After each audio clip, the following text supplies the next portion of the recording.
Luzon, Visayas, Mindanao. Ako po ang inyong kapuso, Jessica Soto. At narito mga istoryang tampok namin para sa inyo ngayong gabi.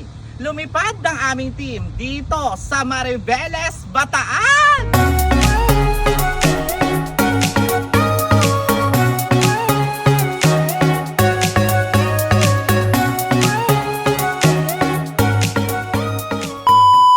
Hi! Hello guys! For today's video ay nandito nga tayo ngayon sa bayan ng Mariveles. Alam niyo ba na ang bayan ng Mariveles ay napapalibutan ng dagat. Kaya naman sobrang ganda na nga ng dagat dito. And for today's video nga ay dito kami nag-stay sa The Warp Hotel na isa sa mga pinakamagandang hotel dito sa Mariveles, Bataan. Ayan, di ba nakita nyo naman pagpasok pa lang natin talagang ang ganda na ng ambience. Talagang nakaka-good vibes. At for sure ay talagang may enjoy namin ang aming pagtulog dito. At nga konti lang ang room ng The Warp Hotel ay talaga man laging fully booked dahil nga sa sobrang babait na mga staff dito at sobrang ganda nga ng place nila. Ayan, meron sila ditong ino-offer na single deluxe, merong pang twin deluxe, at meron ding pang family na meron ng sariling CR at meron na ding hot and cold shower. Meron din itong kasamang mini refrigerator, meron na rin cabinet, meron na rin flat screen TV, at meron na rin sila dito mga ino-offer na breakfast. At dito naman sa taas ay meron din sila mga room. And for today's video nga ay dito kami nag-check-in sa taas. Yung kinuha naming room ay ang family room,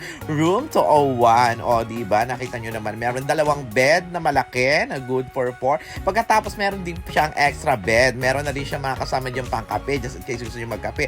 Meron na ding towel and toothbrush. Lunchtime nga nung dumating kami ng Mariveles, at syempre saan tayo kakain kundi sa isa rin sa pinakamasarap na nag-o-offer ng mga pagkain dito sa bayan ng Mariveles, na nag-o-offer ng mga fresh seafoods at ng mga kung ano-ano pang mga Filipino dishes dito sa Mariveles. At napakaganda ng ambience. Nakita nyo naman tabing dagat, nakaka-relax, di ba, nakaka-refresh, sarap, makakagana talaga kumain ng ganyan. Meron nga rin dito silang events place, o di ba, na talagang ang ganda-ganda at fully air condition. O sino ba naman di gaganahan dito, di ba? Masasarap pa yung pagkain mo.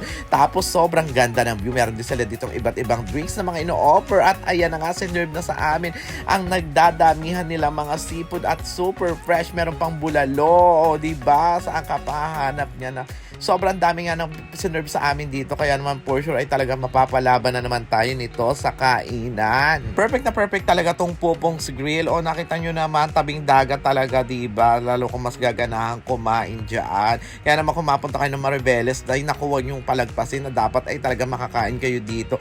Dahil as in, sobrang sarap ng kanilang mga food dito. Sineserve talaga na mainit-init pa at talagang halos kauhuli lang. Kaya naman fresh na fresh talaga siya. Kaya naman hindi kayo magsisisi talaga at sobrang worth it na ibabayad nyo dito sa Pupong's Grill.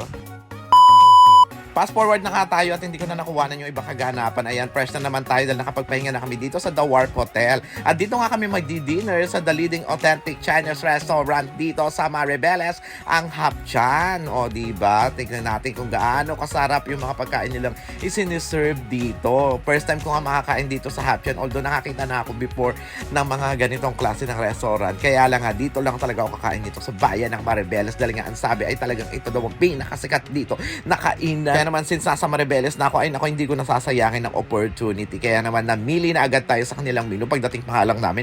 Meron na agad silang isinurb sa amin na soup na promise sobrang sarap at talagang parang ito pa lang ulam na. Tapos maya-maya nga eto na dumarating na yung mga iba't ibang mga food na ino-offer nila dito. Grabe, nakakatakam. Ano ba? Busog na naman tayo. Wala na tayong ginawa dito. Kundi yung chicken pit nila, perfect na perfect. Panalong-panalo, napakalambot. At ang dim sum nila, o diba? Sarap. At sang rice. Syempre, hindi man namin naubos, talagang inuwi namin, o diba? Kaya naman huwag yung papapalagpasin to. Pag napunta kayo Mariveles, kailangan puntahan nyo to, The Hapchan at ang Pupong's Grill. Nakuha. At syempre, kung kailangan nyo ng hotel, dito na kayo sa The Warp Hotel. Message lamang sila sa kanilang Facebook page. Yun mo lang muna for today's video. Bye!